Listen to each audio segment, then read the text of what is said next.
tu n'arrives pas à être productif, c'est sûrement dans un premier temps un souci d'organisation. Et le premier outil qui pourrait t'aider déjà à mettre les choses en place, c'est de te créer une routine.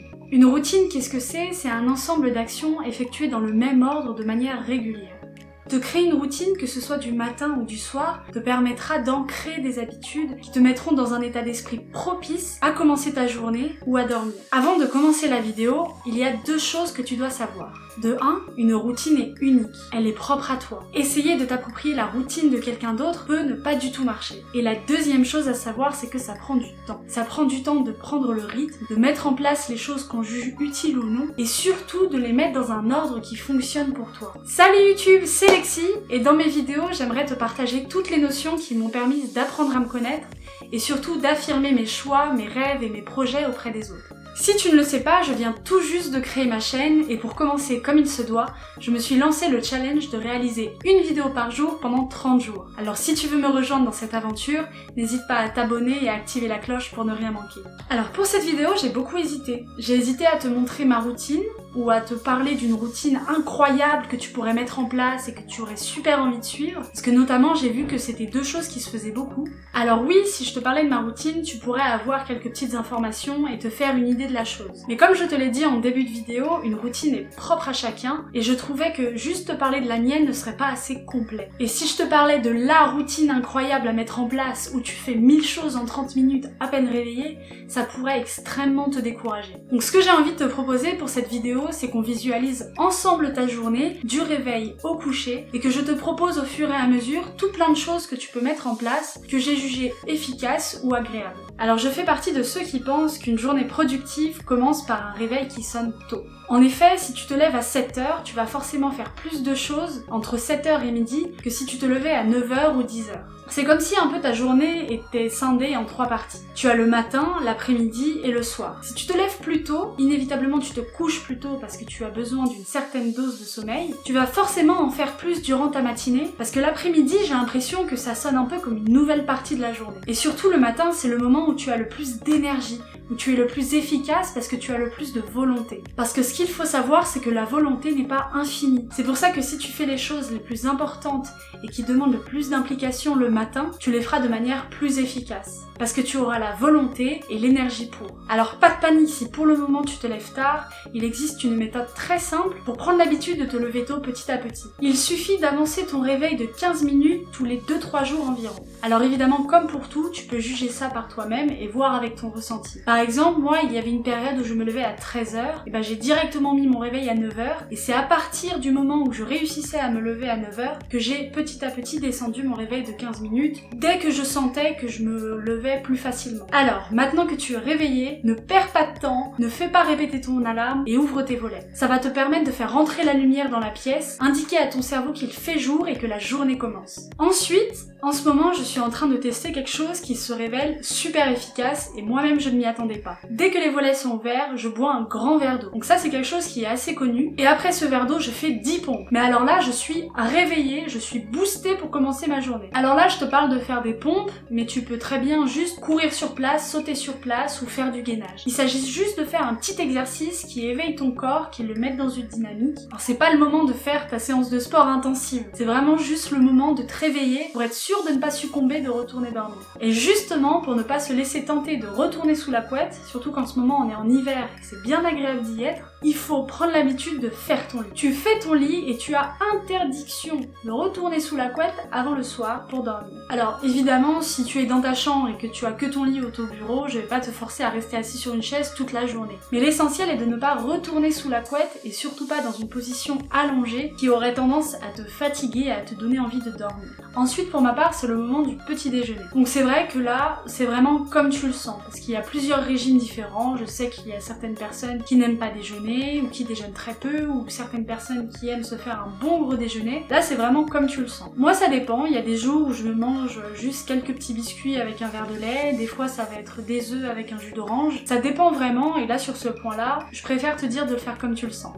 Mais au moins l'important, c'est de ne pas te retrouver à grignoter durant la matinée. Alors là, je vais attaquer un sujet qui peut peut-être en fâcher plus d'un, et moi la première. C'est que petit déjeuner, Il ne vaut mieux pas le faire devant un écran, pas devant une série, pas devant une vidéo. Et ça c'est quelque chose que j'ai testé et dont j'ai vu les différences que ça provoquait. J'ai passé des années à petit déjeuner devant une vidéo ou une série, et là en ce moment que du coup je suis dans les projets et que j'ai plein de choses à faire, je me rends compte que ça me ramollit le cerveau et que ça me donne qu'une seule envie, c'est de retourner dormir. Tandis que toutes les fois où j'ai simplement petit déjeuner sans rien faire, juste à penser et regarder ce qui m'entoure, à la fin je me sentais toujours réveillée et j'avais juste à passer à la tâche suivante de ma journée. D'ailleurs, une chose que tu peux faire pendant que tu petit déjeunes, c'est de lister tes objectifs de la journée.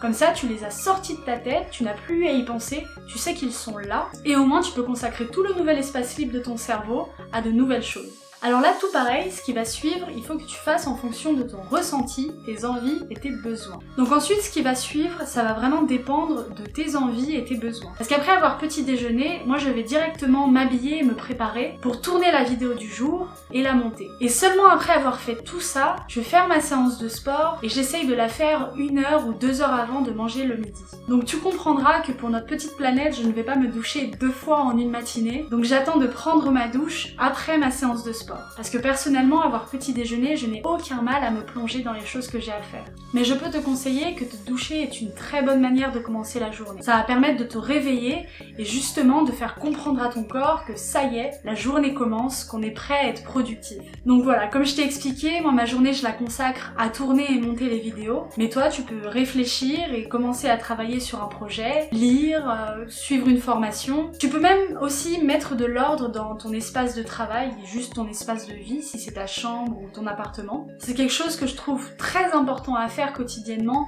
pour vraiment être dans un espace qui te stimule.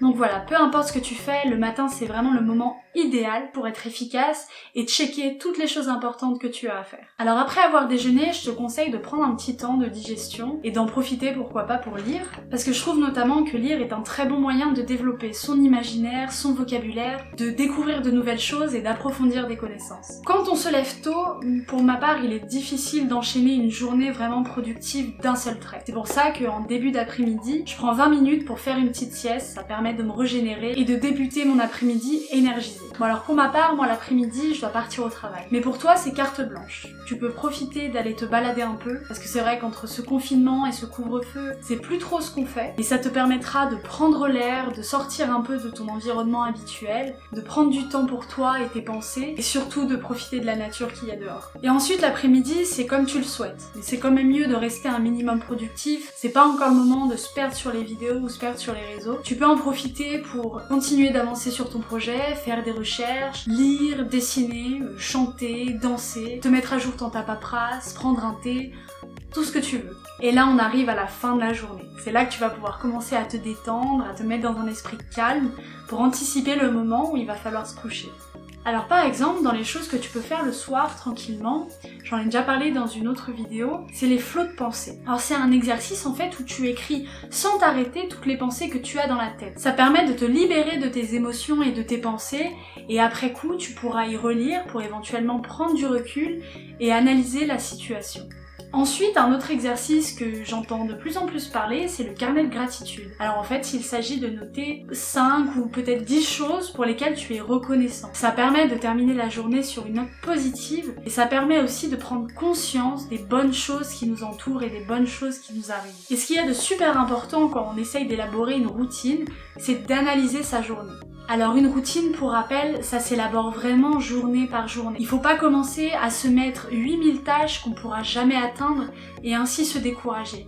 Tu peux par exemple déjà mettre en place d'ouvrir tes volets et de faire la séance de sport, et le lendemain tu rajouteras le verre d'eau avec les pompes par exemple. Au moment où tu analyses ta journée, vois si tu as réussi à tout faire, et peut-être que dans ce cas-là tu peux en rajouter, ou peut-être que tu n'as pas réussi à accomplir toutes les tâches que tu t'étais données, et peut-être que dans ce cas-là tu as voulu aller trop loin, trop vite, et je t'en conseille d'en enlever un petit peu jusqu'à que tu sois bien à l'aise avec ce que tu as décidé de faire, et après tu pourras envisager d'en rajouter. Après le dîner, c'est vraiment le moment de faire des choses qui te détendent, qui te font plaisir. Tu peux travailler ta souplesse, faire des étirements, continuer de lire, mais une chose que j'ai testée, et je suis désolée mais ils avaient raison, c'est de ne pas faire d'écran au moins 1 heure avant de dormir. Alors je sais que tu peux penser que ça n'a pas vraiment d'impact et que justement ça te fatigue et du coup t'aide à t'endormir, mais ton sommeil va être bien moins réparateur, ce qui explique pourquoi le lendemain matin quand tu te réveilles, tu te sens toujours fatigué et bien moins reposé. J'ai vraiment fait le test et les soirs où je m'endors avec une série ou en regardant mon téléphone, les lendemains matins je me réveille bien moins reposée que les soirs où je prends 1 heure pour lire ou simplement préparer dans ma tête la journée de demain. Et je sais que c'est quelque chose qui est super compliqué à mettre en place parce qu'on a envie, on est tenté de regarder nos séries, ça nous fait plaisir, mais essaye au moins petit à petit d'enlever les écrans 15 minutes avant de dormir, après 30 minutes avant de dormir. Et une chose aussi que j'ai remarqué, que tu te lèves à 7h, 8h, 9h ou 10h, si tu te couches après minuit, tu seras bien plus fatigué. Et alors ça, pour le moment, je pourrais pas te l'expliquer. Mais si je me couche à 1h et que je me lève à 8h, je peux me dire, 7h, ça va, c'est suffisant. Mais au réveil, je vais vraiment être claquée. Et je vais avoir bien plus de mal de me lancer dans ma journée. Tandis que si je me couche à 23h, mais que je me lève à 6h, j'ai toujours 7 heures, mais je vais pas du tout avoir le même ressenti. Alors ça, c'est quelque chose que je peux te laisser tester, parce que c'est vraiment intriguant, mais superbe à la fois. Donc voilà, on en a fini avec cette visualisation de la journée. Donc je te le redis encore une fois, je t'ai fait des propositions tout au long, mais tu peux vraiment essayer de les adapter et de les mettre dans un ordre qui te convienne au mieux. Tester par toi-même et voir ce qui te réussit. Alors s'il y a une chose que j'ai pu oublier de te parler, que tu peux implémenter dans tes routines, soit du matin, soit du soir, c'est la méditation. Je préfère la faire le soir pour justement me vider des pensées de la journée et me mettre dans un état de calme pour dormir. Parce que le faire le matin, ça avait tendance à tellement me reposer que j'avais envie de dormir. Donc c'est pas quelque chose qu'on veut, le matin on va être productif. Mais voilà, mis à part ça, je pense que je t'ai à peu près tout proposé ce que j'ai en tête pour des routines et les activités que j'ai pratiquées, que j'ai testées. Donc voilà, je pense que je t'ai à peu près tout dit. Je pense qu'on peut pas expliquer comment créer une routine.